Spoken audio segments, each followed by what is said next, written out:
Hey there, Miller, Strategy Battle Gamers. So this is going to be a post Nova Open journey review.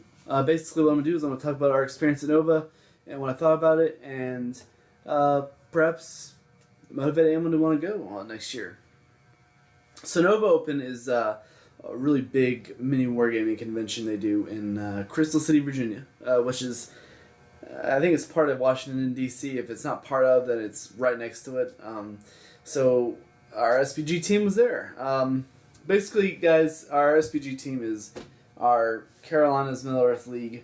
There's roughly 10 of us. If all of us show up on the same day, we made it 10% of the Nova Open SPG crew, and all of us participated in the GT. Three of us, two of us, like two teams, but four of us participated in the doubles tournament. So all I can say about the event, guys, is it's a really well run event. I had a blast. This is probably my favorite year of Nova. There are several reasons why, and I'll go into those. So first off, we got there and participated in doubles. Me and Derek played the exact same army we played last year for the doubles tournament, which was Isengard and Haradrim. My army consisted of Sharky, the Worm, Vrasku, and Sharkus, those three heroes, and then all ferals and berserkers, and then Vrasku led a healthy number of crossbows. Derek had his Golden King, he had a Taskmaster, healthy amount of Abrakan warriors, and Watchers of Karna. So we participated in the doubles event. First round we versed Rainier and Samir, and they were playing a Karathungal army. Really good game, really fun. We won major victory. I don't remember how many VPs, it was 10, 8 or 10 or something like that. Then the second round, we versed Jordan Marino and Joe, his name was Joe. They were playing a Iron Hills and Lothlorien army.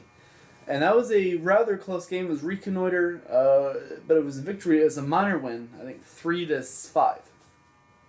And then last round we versed Benedict and Joseph from the OHA, or OSBGL is one of those two leagues.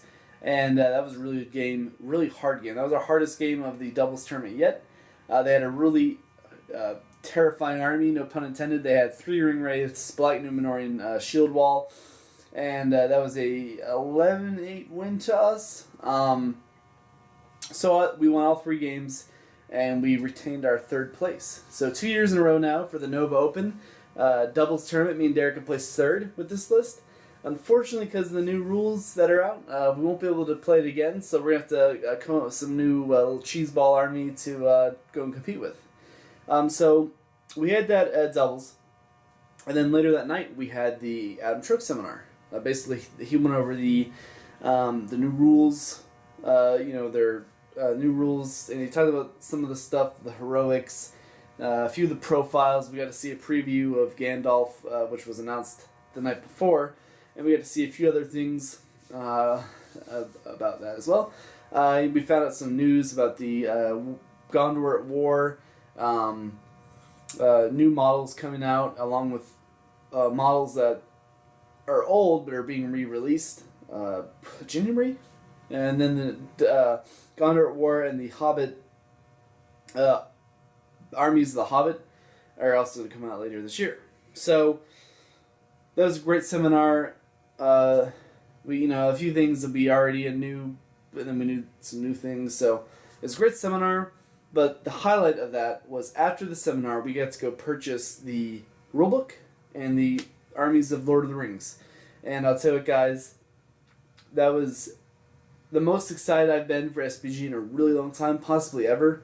Just getting out of the doubles, retaining 3rd place, going to the seminar, and going and getting our rulebook together. The whole Nova SPG player base was there, and just being with everyone, it was a really great feeling. Just being with other SPG players, being excited, seeing the new rules, being some of the first people to see them together. That's probably my highlight of this year. That might be the reason why I say it was the best Nova I've been to, because of that that whole day. That's not even including the Grand Tournament, which I'll get into now. So, the Grand Tournament first round was at 10 o'clock. I versed Tim McKnight, player I've versed before and am familiar with back from my Denver days. He took a Horde Gondor. This was in Capture and Control, so definitely a numbers-based scenario, I believe. He had a very good, solid, strong Gondor army. Because of my heroes I took Saruman and Legolas from the White Council, Erkenbrand and Errol from Rohan, leading basically 2 full warbands of riders, sons, and outriders. The magic that Saruman brought to the table with the ability to charge and get a huge burnout. I killed like 6 of his guys, in like a few turns of just heroic combating. That's not including the other combats where I won and killed models. That's not including the shooting, which decimated. And then the Sorcerer's Blast from Saruman. It was a really solid first few turns for me. He eventually was able to start catching up and getting the heroic movements and the priorities and tying me up. And guys, the turns Rohan does not charge are the turns they lose. So he had a huge comeback. He wasn't really down before. I mean, it was looking good for me. He had a huge comeback. We were both broken. And like with 2 minutes left on the clock, we started our last turn. And with that, I was able to secure Saruman captured an objective. A rider captured an objective. A outrider was contesting one. His Denethor had one.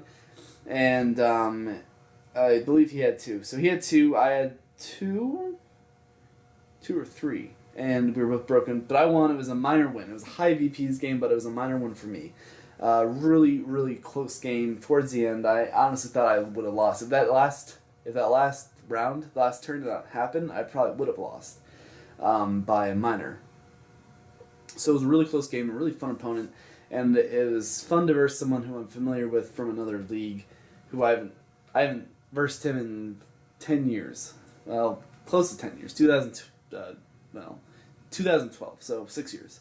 But that was a really weird game because I'm familiar with him and I haven't seen him play in a while, and it was actually a really weird game, but it was a fun game. So yeah, that was my first round. I think Derek won his first round. Dan tied Andrew Brock. Sam lost, minor win I think. Powers lost. Most of our guys though won. It was the majority of our players won the first round. Then the second round I versed Seth. He's now quite a common opponent for me. I versed him last year at Nova. I versed him twice this year at Nova. He versed Derek at Nova. He versed my brother Dan at Nova 2 years ago, and he's versed Derek at another tournament since. So we're quite familiar with him. He's a very fun, nice guy. He's playing a very cool, very well painted Arnor army. So basically, guys, it's Lords of Battle, and Lords of Battle. When I play is about a 50-50 for Rohan. If I'm versing like an Orc Horde, then I'm confident I would win. But his army, for some reason, I had the idea in my head I could outshoot him. He had, I thought he was going to play, I didn't know what he was taking on the table this year. I thought he was going to have a few Rangers scattered. No. He had at least 12 shots, at least. He had a lot of Rangers at the north, and then he had a lot of just the regular Rangers. Guys, he decimated me in shooting. By the time we got into combat, he had killed 14 of my horses. And that's including some of my heroes. And that's not including, he killed 4 or 5 guys in shooting. So by the time I got to him in combat, I was relatively close to breaking, which is not a good sign at all. There were a few turns where I actually thought I could come back. I won a combat, killed a guy. I won a combat, killed a guy.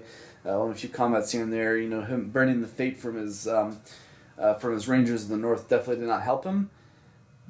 But I did lose. Major win. I think it was 0 VPs to his 11 or something like that. If it wasn't 0, it was relatively close. But he won a major win, so congrats to you, Seth. If you watch this video, you're a very good opponent. And if I threw some models, I don't want you to feel bad. Just joking, guys.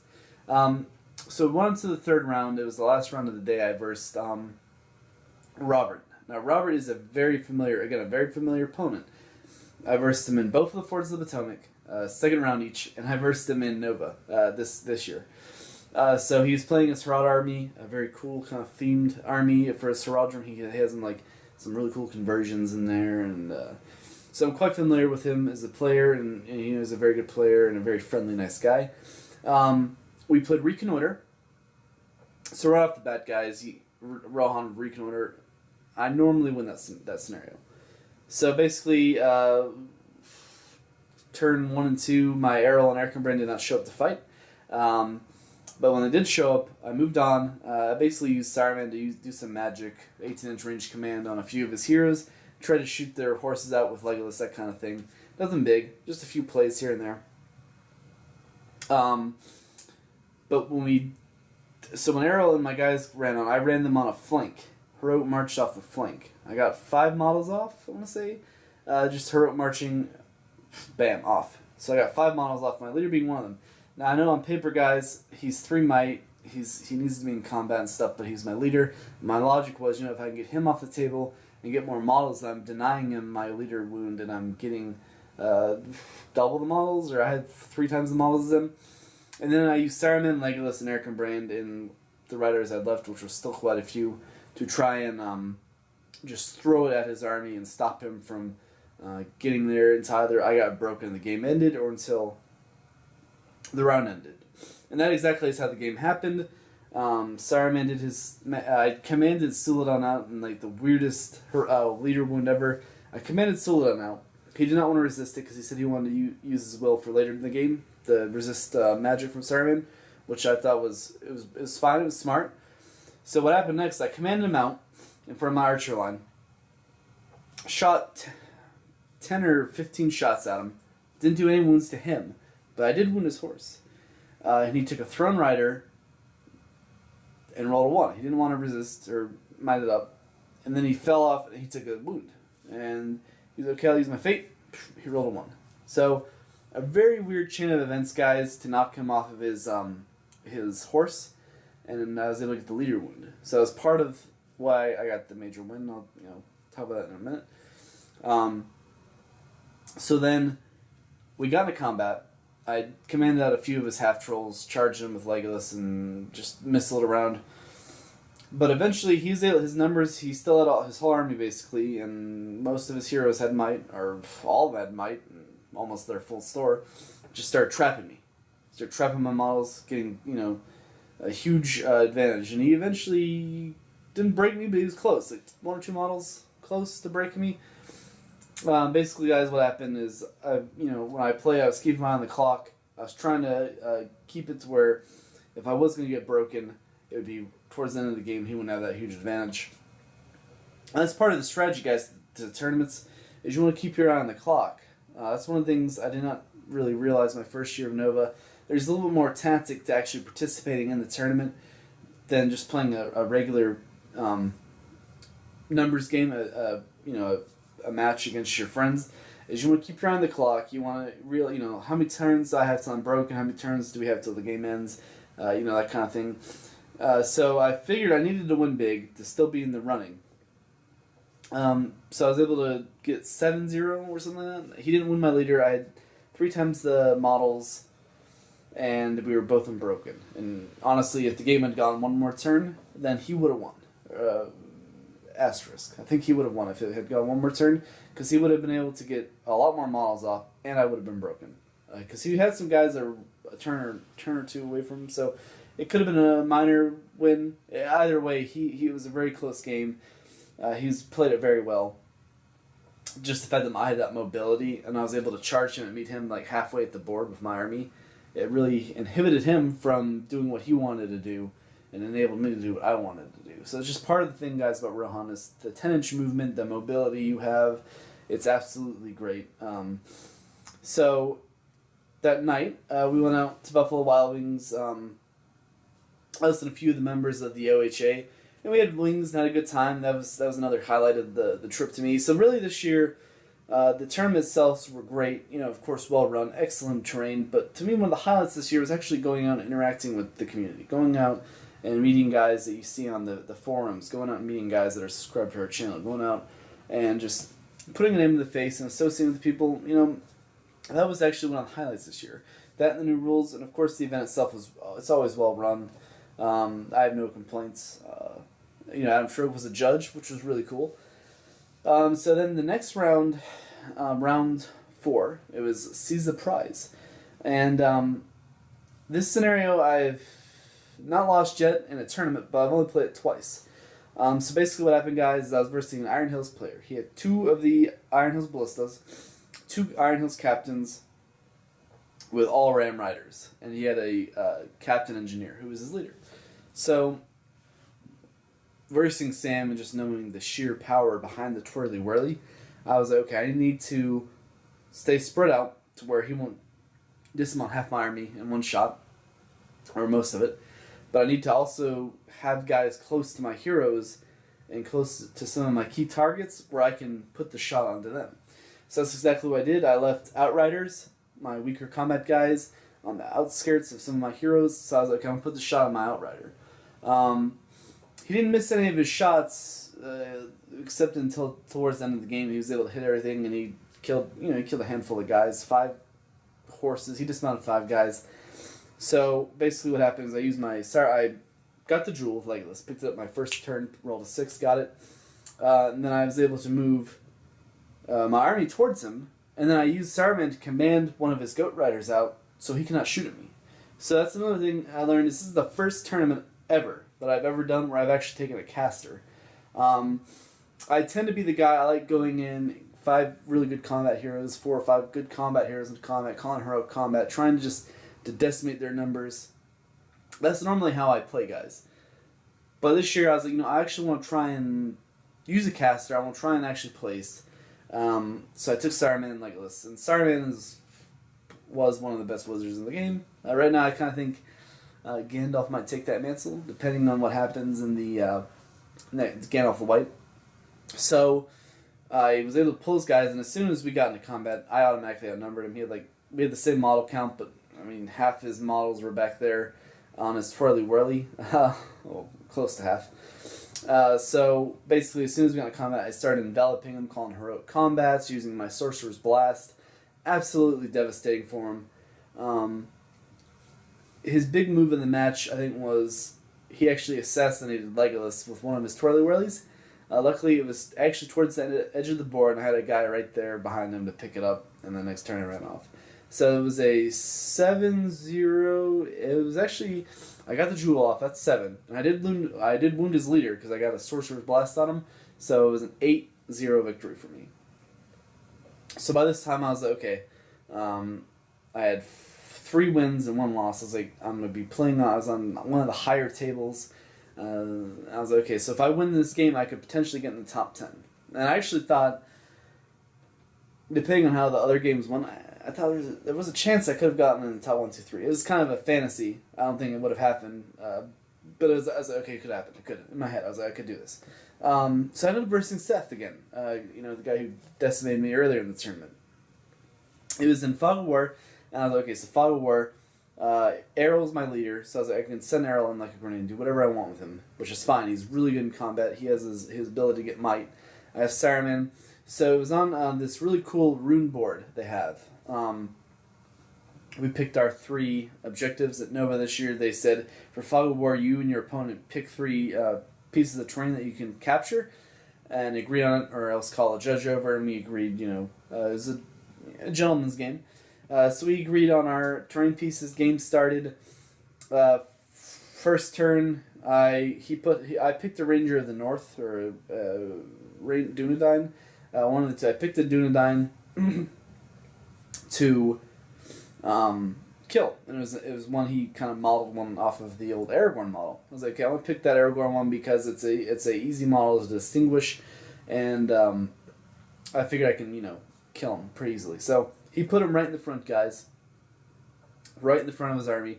I don't think he knew it was that one. So first turn, I tried to command him out with Saruman. That way I can do some damage to him. He resisted it, and then he's like, "Oh, I guess I know you're targeting him." I was like, I just gave my hand away. So he had blinding light up. I shot all of the shots I had, which was 16, 17 shots into that one model. Got 1 wound. He used his fate. And then I was like, okay, I'm going to use Legolas and pop my insta shot on him. I rolled a 2. I was like, he already knows that this is the guy I'm targeting because I've spent all my first turn shooting into him. So I decided to use all 3 of my might to kill him. In hindsight, it was probably the best thing I did. But at the same time, I was like, 3 might, it's a really big, it's a big gamble. I'm either going to kill him and then not have to worry about those 3 points. He's going to know now that's who I was targeting, so he can send all of his other heroes in there with reckless abandon. That's what I did, guys. So that happened. He used his Gandalf. This happened in both games because my biggest mistake, and like I said, guys, I've never really used casters much. A few times here and there. Really, the last 2 years I started using casters because I know it's kind of the meta. So he popped Gandalf out. Sorcerer's blasted a rider into Saruman, dismounted me. I couldn't cast magic on him because I didn't roll 6. But Saruman was the one I was protecting. I was like, okay, well, I'm going to have Saruman be the guy I'm protecting because he has the most fate, most wounds, and he does not have to be in combat. He can sit back and do his magic. And that's exactly what I did. So I outshot him that game. I killed more models than he killed of mine. But for some reason, I did probably the stupidest move of that game. I sent Errol in. I commanded a guy out, sent Errol in with a huge whopping 5 riders, and did heroic combat with the guy and went right into his shield wall. I was already outnumbered. And I was like, okay, I'm just trying to be a grenade, break him. But guys, that was a huge mistake because he had Gandalf with almost full might. He had both his twins, full might. His rangers were kind of dispersed out in the back, and I had Erkenbrand and a son and a rider just riding around killing him. That's what they did. I was like, I'm trying to just get rid of these guys. It might be the guy he's protecting. I just thought maybe. So, yeah, next turn backfired. He won the roll off because I called heroic. Charged and trapped all my guys that I sent in a grenade, and I was like, okay, I need to do something here. So I Sorcerer's blasted a guy into that combat to knock everyone down. And that's exactly what I did. I knocked everyone down into combat. His twins, his Gandalf, my Errol, because Errol had already sustained 2. He got wounded when I did the heroic combat off the guy. He got wounded, and I burned all my fate, and didn't. I rolled like a 1 and a 2. So I was like, he's gonna die if he does the heroic combat. He's gonna start moving towards me, and this is not a position I want to be in. So he managed to actually get like 2 Rangers of Arnor into base because that was a priority and all that.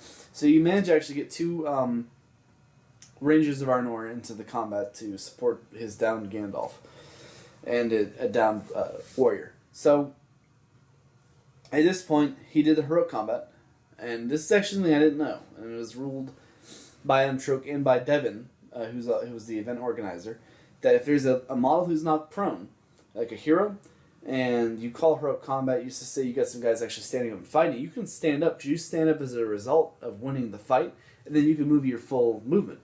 I actually used that against the Iron Hills player. And it's something I didn't really think about, but it makes sense, and I think it was a good ruling, and it's a good tool to know. I don't know if it got changed or anything in the new rules. I haven't been able to read the rules too much, but we'll see. So he stood up with all of his guys and enveloped me. He absolutely smashed me. But at this point, I had a guy on my terrain piece, a rider, a Westfold Red Shield, and I had Eric and Brand still riding around killing things. So what happened was we were both broken at this point. The game was a turn or 2 away from ending. And my Westfold Red Shield, who I had on the objective, fled. He based Eric and Brand, he based my Son of Errol. So I had no way to get to that objective. He knew that was my objective.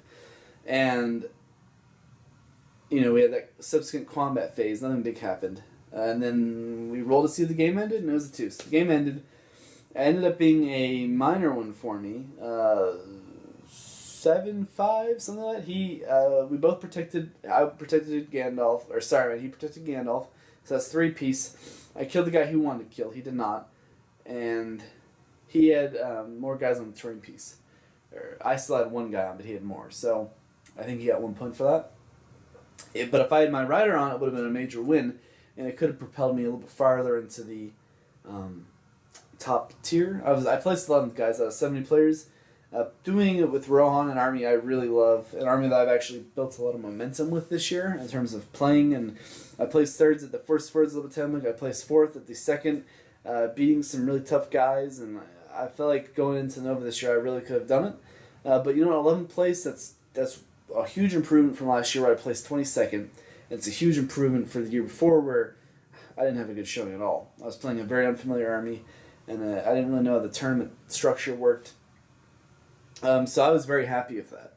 Now, Dan ended up having 3 ties and a loss, so he placed a little bit lower than he was hoping, but he did a really good job too. He versed some really tough opponents. Jason and Sam had some really hard games. They versed some really good opponents, some very unfamiliar armies. They versed some of the Flying Circus armies, which they weren't really familiar versing.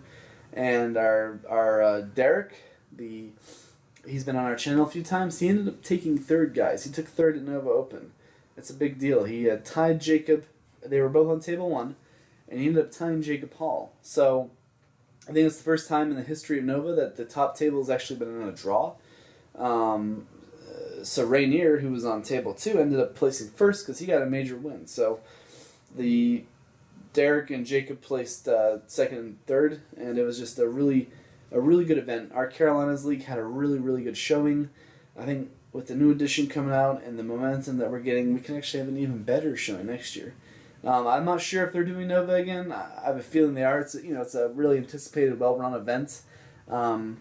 But yeah, anyone in North America or even worldwide, they got people come. Damien came from the GBHL.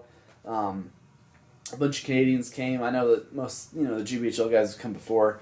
So it's a world-class event. I definitely would say if you have the means to do it, if you want to go to, I know Articon's like a month before, but you can go to either or both. I wouldn't mind going to both. If next year I might. So I hope you guys enjoyed this video. I hope it gave you a little bit of insight. Definitely Nova Open is worth going to. The tables are epic. The event's epic. It's in a world-class city. You can go tour Washington, D.C. Everything about it is great for SVG. So if you guys like this video, please like, share, subscribe, and comment. Happy wargaming, and support your Middle-earth hobby. We'll see you guys in the next video.